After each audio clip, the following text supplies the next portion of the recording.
Hello बच्चों, कैसे आप सब प्यारे बच्चों। मैं आज आप लोग को इस वीडियो में मनुष्यों में लिंग का निर्धारण बताऊंगा। मैं बताऊंगा कि मनुष्यों में लिंग का निर्धारण कैसे होता है। तो इसके पहले वाले वीडियो में मैं आप लोग को बताया था कि मनुष्यों में लिंग का निर्धारण उनमें उपस्थित क्रोमोसोम के आधार पर किया जाता है और ये इस चैप्टर का लास्ट वीडियो होगा। और इसके बाद मैं आप लोग के फिजिक्स का चैप्टर नंबर 1 का प्रकाश वाला वीडियो बनाऊंगा और इस वीडियो के लास्ट में मैं आप लोग को कुछ क्वेश्चन दूंगा जिसके आंसर आप सभी कमेंट बॉक्स में दे सकते हैं या उसका आंसर आप अपनी कॉपी पे लिखकर उसका फोटो खींच के आप हमें व्हाट्सएप पर भी भेज सकते हैं। तो चलिए शुरू करते हैं। गुणसूत्र के बारे में आप लोग को बताया। आज देखिए हम लोग देखेंगे मनुष्यों में लिंग निर्धारण कैसे होता है। ठीक है, तो मैं बताया था कि किसी भी जीव या जंतु में लिंग निर्धारण अलग अलग लक्षणों पर निर्भर करता है। ठीक है, जैसे कि मैं बताया था कि कछुओं में जो लिंग का निर्धारण होता है वो तापमान से होता है। इसी तरह से जो घोंघे होते हैं वो अपने आसपास के रहने सहने के अनुसार लिंग निर्धारण होता है उनमें। और मनुष्यों में बताया था कि मनुष्यों में लिंग का निर्धारण गुणसूत्रों के द्वारा होता है। ठीक है, तो आज हम देखेंगे मनुष्यों में लिंग का निर्धारण, किस तरह से मनुष्यों में लिंग का निर्धारण होता है। तो इससे पहले थोड़ा सा पीछे वाला मैं बता देता हूँ कि गुणसूत्र क्या होता है। तो कोई भी जीव होगा तो उस जीव की कोशिका होती है। ठीक है, कोई भी जीव होगा वो कोशिकाओं से मिलकर बना होता है। तो किसी भी जीव की कोशिका होती है कि कोशिका के अंदर क्या होता है, केंद्रक पाया जाता है। ठीक है, अगर यूकैरियोटिक जीव होगा तो उसके अंदर क्या पाया जाएगा, केंद्रक पाया जाएगा और उस केंद्रक में क्या होते हैं, गुणसूत्र होते हैं। ठीक है, उसी केंद्रक में क्या होते हैं, गुणसूत्र होते हैं और यही गुणसूत्र क्या करते हैं, लिंग का निर्धारण करते हैं। और मैंने बताया था गुणसूत्र दो टाइप के होते हैं। पहले होते हैं कायिक गुणसूत्र जिनको हम दैहिक भी बोलते हैं। ठीक है, कायिक या दैहिक ये क्या होते हैं, ये शरीर की बनावट करते हैं। ठीक है, शरीर के निर्माण में ये काम में आते हैं। शरीर का निर्माण क्या होता है, इन्हीं गुणसूत्रों की सहायता से होता है। ठीक है, और एक जो होता है लिंग गुणसूत्र, लिंग गुणसूत्र पहला होता है कायिक या दैहिक, दूसरा होता है लिंग गुणसूत्र। तो जो लिंग गुणसूत्र होते हैं वो लिंग का निर्धारण करते हैं, लिंग का निर्धारण करते हैं। ठीक है, लिंग का निर्धारण करते हैं। और लिंग गुणसूत्र जो होते हैं वो X और Y होते हैं। यही दो लिंग गुणसूत्र होते हैं और यही क्या करते हैं, लिंग का निर्धारण करते हैं। ठीक है, और इसके बाकी के जो गुणसूत्र होते हैं वो दैहिक या कायिक होते हैं। ठीक, तो यहाँ पर हमको पढ़ना है मनुष्यों में लिंग का निर्धारण। तो हम मनुष्यों की बात करते हैं। ठीक है, तो इस पृथ्वी पर या इस पूरे ब्रह्मांड में जितने भी मनुष्य होंगे चाहे वो जिस जाति के हो, ठीक है, अगर वो मनुष्य जाति के या मनुष्य जाति के जितने भी जीव हैं सबके पास क्या होता है, गुणसूत्रों की संख्या कितनी होती है, 46 होती है। ठीक है, उनके अंदर 46 गुणसूत्र पाए जाते हैं। 46 गुणसूत्र नर में भी पाया जाएगा और 46 गुणसूत्र मादा में भी पाया जाएगा, मादा में भी। ठीक है, मनुष्यों में जो ये गुणसूत्र होता है इनकी संख्या निश्चित होती है। ठीक है, तो अब देखिए, अब हम देखेंगे कि जब नर में भी 46 गुणसूत्र होते हैं और नर में भी 46 होते हैं और मादा में भी 46 होते हैं, तो नर और मादा से जो उनकी संतान उत्पन्न होती है उनमें भी गुणसूत्र 46 होता है। ठीक है, उनमें भी गुणसूत्र 46 होता है। तो हम देखेंगे कि ये 46 किस तरह से मेंटेन होता है। ऐसा क्या होता है कि इसका 46 ही रह जाता है, जबकि हम देख रहे हैं मादा के पास 46 और नर के पास 46, दोनों के गुणसूत्र इसके अंदर आते हैं। तो 46 और 46 92 होने चाहिए। ठीक है, जबकि 92 नहीं होता है, 46 होता है। तो हम देखेंगे कि किस तरह से नर और मादा से मिलकर संतान की उत्पत्ति होती है। तो संतान की उत्पत्ति होने से पहले युग्मक बनते हैं। ठीक है, जनन का पहला ही प्रोसेस युग्मक होता है, युग्मक का निर्माण होते हैं, फिर युग्मक आपस में मिलते हैं यानी युग्मकों का मिलना, और युग्मक मिलकर युग्मनज का निर्माण करते हैं और फिर युग्मनज जब बन जाता है तो भ्रूण का निर्माण होता है और भ्रूण जब विकसित होता है तो फिर नया संतान उत्पन्न होता है। ठीक, तो हमको इसमें क्या करना है, हमको इसमें पहले ये जानना होगा कि युग्मकों का निर्माण कैसे होता है या युग्मक कैसे बनते हैं। ठीक है, यानी मनुष्यों में लिंग का निर्धारण जानने के लिए सबसे पहले हमको दो चीज समझनी पड़ेगी। पहला चीज है युग्मकों का निर्माण या युग्मकों का बनना। ठीक है, युग्मकों का बनना यानी किस तरह से युग्मक बनते हैं।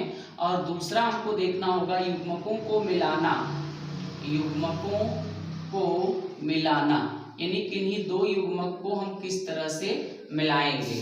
किन्हीं दो युग्मकों को किस तरह से मिलाएंगे, एक युग्मक किसका होगा, नर का, और एक युग्मक किसका होगा, मादा का। इन्हीं दोनों युग्मकों को हम किस तरह से मिलाते हैं और किस तरह से नर युग्मक तथा मादा युग्मक बनते हैं। ठीक, तो सबसे पहले हम देखेंगे युग्मक कैसे बनते हैं।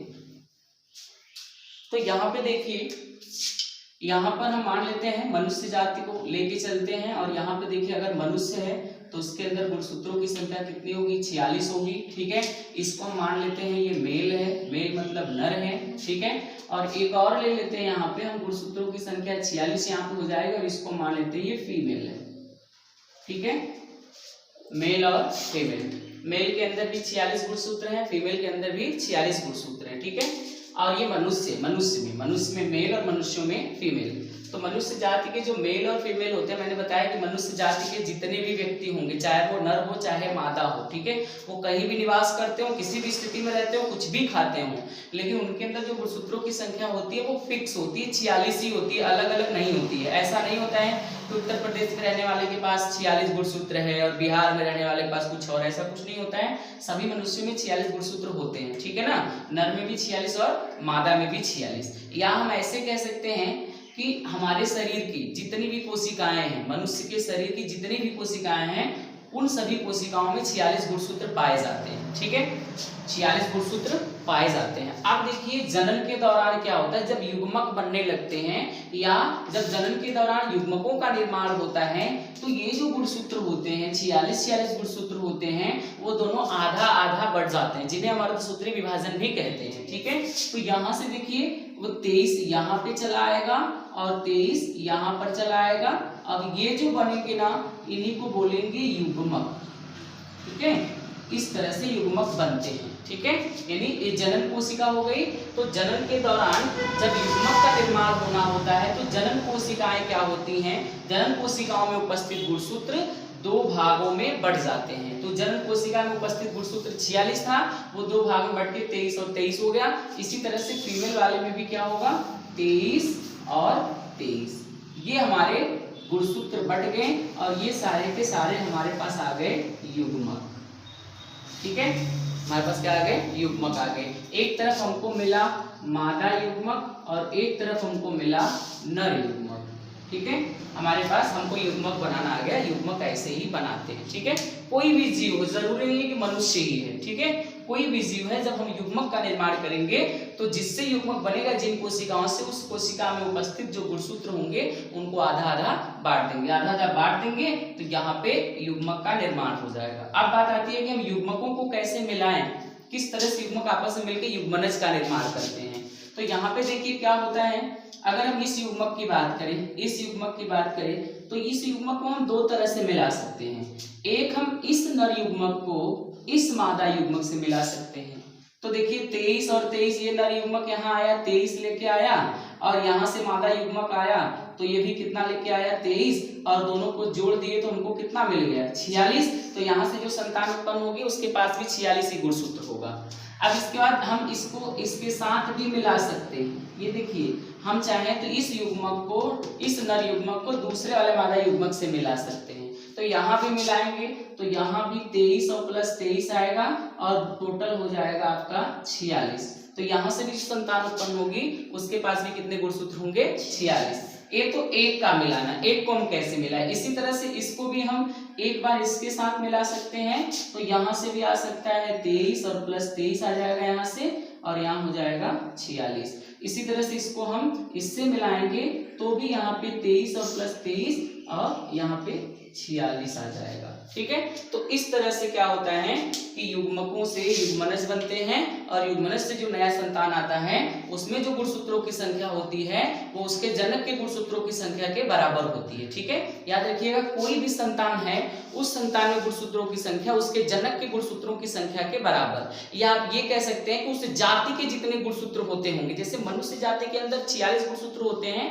तो मनुष्य जाति का कोई भी संतान होगा उसके अंदर 46 गुणसूत्र ही पाए जाते हैं। ठीक है, लेकिन जब कभी गुणसूत्रों की संख्या में परिवर्तन हो जाता है, जब कभी गुणसूत्रों की संख्या में परिवर्तन हो जाता है तो विभिन्नताएं उत्पन्न हो जाती हैं। विभिन्नताएं कक्षा 9 में भी आप पढ़े हैं, जिसमें क्या होता है, नए जातियों की उत्पत्ति हो जाती है। ठीक है, तो ये जल्दी होता नहीं है, कभी कभी क्या होता है, गुणसूत्रों की संख्या कम या ज्यादा हो जाती है। ठीक है, कम हो जाती है तो डाउन सिंड्रोम होता है, ज्यादा हो जाती है तो अप सिंड्रोम होता है। अब अलग अलग बीमारी का अच्छा बारे में आपको बताया जाएगा कि गुणसूत्रों की संख्या जब कम होती है तो कौन सी बीमारी आती है, गुणसूत्रों की संख्या जब बढ़ जाती है तो कौन सी बीमारी आती है, कितने टाइप की बीमारी होती है, किस तरह से गुणसूत्र बढ़ते हैं। ठीक है, तो इस तरह से हम लोगों ने यहाँ पे सीखा कि हम किस तरह से युग्मक का निर्माण कराते हैं और युग्मकों को किस तरह से एक दूसरे से मिलाते हैं। ठीक है ना, और किस तरह से युग्मक से युग्मनज बनाते हैं। अब देखिए यहाँ पे युग्मनज बन गया, अब यही युग्मनज विकसित होकर क्या बनाएगा, भ्रूण का निर्माण करेगा, और ये भ्रूण जब विकसित होगा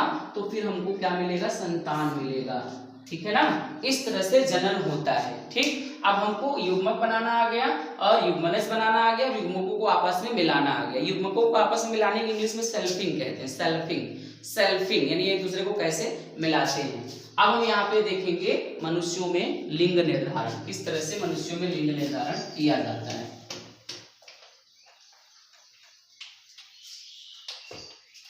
अब यहाँ पे देखिए, यहाँ पे हम एक तरफ ले लेते हैं नर, ठीक है, और इधर हम ले लेते हैं मादा।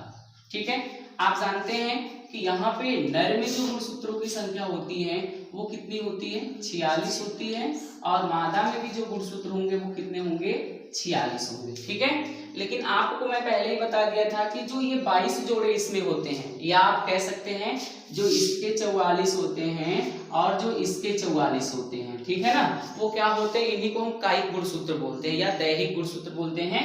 ये समान होते हैं, एक ही रूप के होते हैं, इनमें कोई परिवर्तन नहीं होता है। ठीक है, अब अंतिम जोड़ा इसमें जो होता है वो XY होता है, और इसमें जो अंतिम जोड़ा होता है वो XX होता है। ठीक है, यानी हम कह सकते हैं कि नर की हम कोई भी कोशिका उठाएंगे, नर का कोई भी कोशिका उठाएंगे तो उसके अंदर गुणसूत्र ऐसे ही हमको मिलते हैं, 44 + XY, और मादा में क्या मिलते हैं, अगर मादा के किसी कोशिका को हम उठाएंगे तो मादा के किसी भी कोशिकाओं में या किसी भी कोशिका में 44 + XX टाइप के गुणसूत्र होते हैं। गुणसूत्रों की यही व्यवस्था होती है। ठीक है, अब हमको क्या करना है, ये तो गुणसूत्र हो गए नर में और मादा में। ठीक है, नर का सिंबल मैं आप लोग को बताया था, ये नर का सिंबल है, और मादा के लिए मैं बताया था ये मादा का सिंबल है। ठीक है, अब क्या होगा, अब बात आती है कि अगर ये जनक कोशिकाएं हैं या जनन कोशिकाएं हैं, क्योंकि जनन कोशिकाएं ही क्या करती हैं, नए संतान की उत्पत्ति करती है, या हम ये कह सकते हैं कि जो नए संतान की उत्पत्ति होती है वो जनन कोशिकाओं से होती है, या हम ये भी कह सकते हैं कि जो युग्मक बनते हैं वो जनन कोशिकाओं से बनते हैं।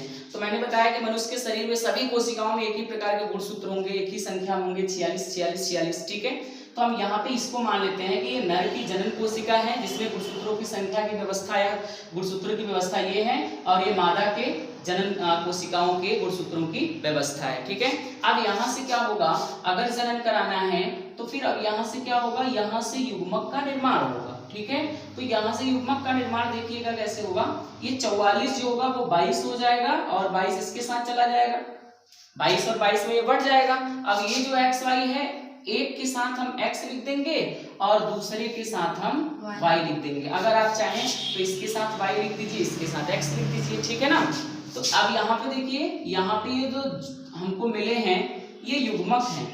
ठीक है, कौन से युग्मक है ये नर युग्मक, क्योंकि नर से हैं। ठीक है ना, नर युग्मक है, ये नर युग्मक है। नर युग्मक कितने बन गए, यहाँ पे 2 बन गए। ठीक है, अब ये नर युग्मक को हम कहते क्या हैं, नर युग्मक को हम कहते हैं शुक्राणु, नर युग्मक को हम कहते हैं शुक्राणु। ठीक है ना, नर युग्मक को हम कहते हैं शुक्राणु, ऐसा कुछ होता है। ठीक है, नर युग्मक बन गया। अब यहाँ पे क्या करेंगे, यहाँ मादा युग्मक बनाएंगे। ठीक, तो मादा युग्मक मैंने बोला था उसमें भी सेम प्रोसेस होगा। ठीक है, इसमें भी क्या होगा, सेम प्रोसेस होगा। तो यहाँ से भी देखिए ये 22 और 22 हो जाएगा। ठीक है, और यहाँ से फिर प्लस इधर X और इधर भी X हो जाएगा। इस तरह से यहाँ पर हमको मिल गया मादा युग्मक। इनकी भी संख्या कितनी मिल गई, 2। मादा युग्मक को हम अंडाणु बोलते हैं, मादा युग्मक को अंडाणु बोला जाता है। ये मादा युग्मक हो गया। ठीक है, इसको इस तरह से दिखाते हैं, ये हमारा मादा युग्मक हो गया। ठीक है, हमारे युग्मक बन गए नर युग्मक और मादा युग्मक, यानी हमने शुक्राणु और अंडाणु बना लिए। ठीक है, ये अंडाशय बनता है, ये शुक्राशय बनता है। ठीक है, तो यहाँ पे जिसको टेस्टोस कहते हैं, उसको छोड़िए। अब यहाँ पे देखिए, अब हमको क्या कराना है, सेल्फिंग करानी है या युग्मकों को आपस में मिलाकर युग्मनज का निर्माण कराना है। ठीक है, तो युग्मकों को हम आपस में मिलाएंगे। तो अब देखिए, इससे क्रॉस करा सकते हैं। आपको एक विधि और है, यहाँ पे देखिए ये दो नर युग्मक है, दो कौन से युग्मक है, मादा युग्मक है। ठीक है, तो अब देखिए हम एक बार इसके साथ, देखिए नर युग्मक को मादा युग्मक के साथ मिलाएंगे, तो हम ये वाला नर युग्मक लेते हैं और ये वाला मादा युग्मक लेते हैं। ठीक है ना, तो देखिए 22 और 22 क्या हो जाएगा, 44 होगा कि नहीं होगा? 22 और 22 क्या होगा, 44 और x x x, यानी 44 प्लस x होगा। ठीक है, ये क्या बना, युग्मनज बना। ठीक है ना, इसी तरह से हम इसको एक बार इसके साथ ले सकते हैं। ठीक है, इसके साथ लेंगे तो फिर 22 और 22 क्या होगा, 44 होगा और plus x x, 44 plus x x, यहाँ पे दूसरा युग्मनज बन गया। ठीक है, इसका हो गया। अब हम इस नर युग्मक को लेंगे, अब इस नर युग्मक को एक बार हम इसके साथ ले लेते हैं। ठीक है, तो इसके साथ लेंगे तो 22 और 22 क्या होगा, 44 होगा और प्लस x y होगा कि नहीं होगा। फिर इसके बाद क्या करेंगे, एक बार इसको इसके साथ ले लेंगे तो देखिए 22 और 22 हो जाएगा आपका 44 और प्लस हो जाएगा x y। ठीक है, अब देखिए यहाँ पे ये क्या बन गया आपके, ये सारे के सारे युग्मनज बन गए, सारे के सारे युग्मनज हो गए, सभी क्या हो गए, युग्मनज। यानी इसी ये युग्मनज कैसे बना, युग्मकों के मिलने से। हमने युग्मकों को आपस में मिला दिया, नर युग्मक और मादा युग्मक में आपस में मिलाया तो हमको युग्मनज मिले। ठीक है, 4 टाइप के युग्मनज मिले, इसका मतलब है 4 संतानें हो सकती हैं। 4 टाइप के युग्मक दिख रहे हैं। ठीक, 4 तो युग्मक दिख रहे हैं। अब हम देखेंगे कि इन 4 युग्मकों में ऐसा कौन सा युग्मक है जिसके पास क्रोमोसोम मादा का है, या ऐसा कौन सा युग्मक है जिसमें क्रोमोसोम नर का है। 2 ही चीज हो सकता है, या तो नर या तो मादा, यानी या तो लड़का हो सकता है या तो लड़की, यही हो सकता है। तो अब यही तो लड़का होगा लड़की होगा, यही तो हमको निर्धारण करना है, इसलिए लिखा गया मनुष्य में लिंग निर्धारण। तो यहाँ पे देखिए ये 44 प्लस XX, यह व्यवस्था नर में होती है, मादा में। तो आप यहाँ पे देखिए ये व्यवस्था किसमें होती है, मादा में। यानी यहाँ पे जो संतान होगा वो क्या होगी, मादा होगी। ठीक है, यहाँ पर भी देखिए 44 प्लस XX इससे मिल रहा है, इसका मतलब यहाँ पे जो संतान होगी वो भी क्या होगी, मादा होगी। यहाँ पे देखिए 44 प्लस XY है, तो 44 प्लस XY किससे मिल रहा है, नर से। तो यहाँ पे जो संतान होगा वो नर होगा। और यहाँ वाला भी संतान देखिए 44 प्लस XY है, तो यहाँ का भी संतान जो होगा वो क्या होगा, नर होगा। ठीक है, यानी यहाँ पे देखिए 50-50% चांस है, 50% चांस है नर होने का और 50% चांस है मादा होने का। ठीक है ना, तो इस तरह से हम क्या करते हैं, मनुष्यों में लिंग का निर्धारण करते हैं। तो यहाँ से कुछ चीजें समझते हैं कि देखिए जब नर से X गुणसूत्र जाता है, ठीक है, आप देखिए नर से X गुणसूत्र, देखिए 22 सब तो समान है, क्योंकि ये 44 और 44 क्या है, समान है। तो इसके जाने से तो कोई फर्क नहीं पड़ता, क्योंकि सबके साथ 22 जा रहा है, वो शरीर का निर्माण करेगा, वो लिंग निर्धारण में कोई भी भूमिका नहीं निभाएगा। तो यहाँ पे देखिए जब नर से X जा रहा है, यहाँ पे देखिए नर से क्या जा रहा है, X। ठीक है, तो आप जानते हैं अगर नर का X हुआ तो आप जान रहे हैं कि मादा के पास तो दोनों X है, मादा के पास तो दोनों X है, यानी मादा से हमेशा क्या आता है, X। तो फिर यहाँ पे जो बनेगा वो क्या होगा, XX बनेगा। तो XX का मतलब क्या हुआ, मादा। ठीक है ना, लेकिन अगर नर से Y जाए तो भी मादा से X आएगा, तो यहाँ पे अब क्या बनेगा, XY बनेगा। ठीक है ना, यानी ये मादा और ये क्या, नर। ठीक है ना, कहने का मतलब है, अब देखिए यहाँ पे ये मादा हो गई और ये क्या हो गया, नर हो गया। किसके कारण, इधर से तो XX ही है, लेकिन इधर से जब X गया तो मादा बनी और जब इधर से Y गया तो नर। ठीक है, तो कहने का मतलब है कि जब नर युग्मक का X गुणसूत्र मादा युग्मक से मिलाते हैं तो क्या बनता है, मादा, यानी होने वाली संतान मादा होगी। और नर युग्मक का अगर Y गुणसूत्र हम मादा युग्मक से मिलाते हैं तो होने वाला संतान नर होगा। ठीक है, यानी कि किसी भी पिता का या माता का संतान जो होगी वो नर होगी या मादा होगी 50-50% चांस है, 50% चांस होता है, या दो ही चीज हो सकता है, या तो लड़का या तो लड़की, जो हम देखते भी हैं, ठीक है ना। तो इस तरह से हम क्या करते हैं, मनुष्यों में लिंग का निर्धारण करते हैं। तो इसमें आपको ये सारी चीजें याद रखनी है कि किस तरह से हम युग्मक बनाएंगे, युग्मकों को किस तरह से हम आपस में मिलाएंगे, ठीक है। तो ये देखिए, एक इसके अलावा भी एक प्रोसेस होता है, हम युग्मक को कैसे मिलाते हैं, यहाँ पे देख लीजिए, इस तरह से हम लाइन खींच लेते हैं, ठीक है। एक तरफ हम ले लेते हैं नर, तो इधर हम ले ले रहे हैं नर, ठीक है, इधर नर रखेंगे और इधर रख देंगे हम मादा, ठीक है ना, यानी इधर नर युग्मक और इधर मादा युग्मक। तो नर युग्मक में देखिए, नर युग्मक में क्या होगा, नर युग्मक में 44 plus x, sorry 22 plus x और 22 प्लस y, यही ना। और इसमें क्या होगा, 22 प्लस एक्स और 22 प्लस एक्स, ठीक है। अब यहाँ से बारी बारी से फ्रीज करा देंगे इसको, मतलब बारी बारी सेल्फिंग कराएंगे। अब देखिए, एक बार ये नर युग्मक इस मादा युग्मक से करेगा तो 22 क्या आ जाएगा, 44 और प्लस एक्स एक्स आया ये वाला, ठीक। फिर एक बार ये इससे जाएगा तो 22 दूनी के 44 और प्लस एक्स वाई होगा।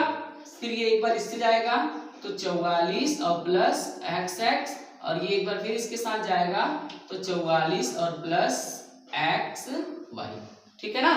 तो यहाँ पे ये क्या होगा, मादा ना, ये मादा, ये नर होगा और ये भी आपका क्या होगा, नर होगा, ठीक है। तो आप इस तरह से भी युग्मकों को मिला सकते हैं, कोई भी युग्मक को, मतलब किसी भी जाति का हो, ठीक। तो यहाँ पे मनुष्यों में लिंग का निर्धारण आपका समाप्त हुआ। ये इस चैप्टर का लास्ट वीडियो था, या इस चैप्टर का अंतिम टॉपिक था, ठीक है। इसको नोट कर लीजिए आप लोग।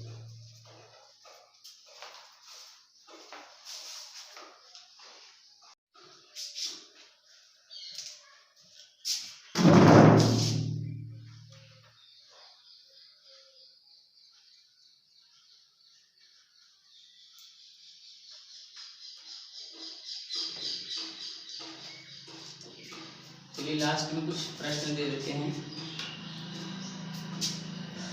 जिसको आप लोग हल करके हमें भेजेंगे। पहला प्रश्न है, क्वेश्चन नंबर फर्स्ट, मेंडल द्वारा प्रयोग में लाए गए पादप का वानस्पतिक नाम लिखिए। वानस्पतिक या इसी को बोलते हैं वैज्ञानिक नाम बताइए। दूसरा क्वेश्चन है,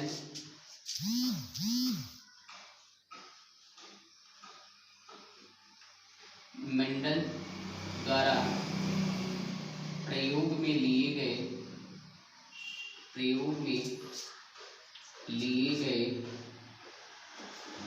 लक्षणों, सभी लक्षणों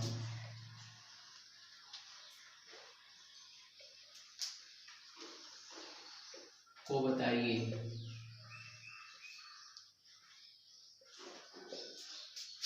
नेक्स्ट क्वेश्चन है,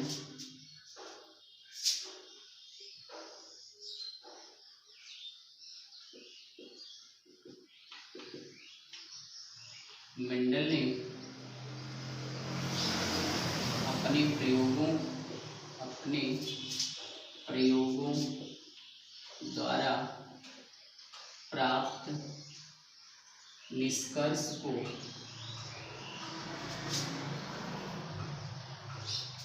किस सोसाइटी को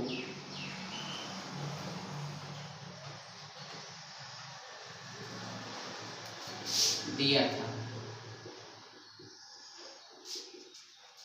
अगला क्वेश्चन है,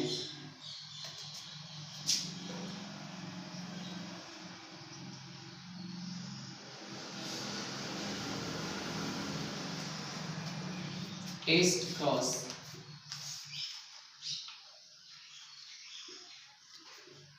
किसे कहते हैं।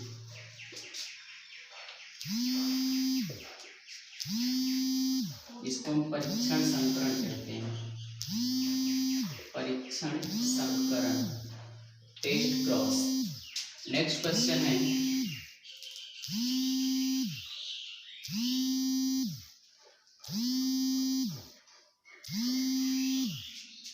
मेंडल द्वारा दिए गए आनुवंशिकी के नियमों को लिखें। नेक्स्ट है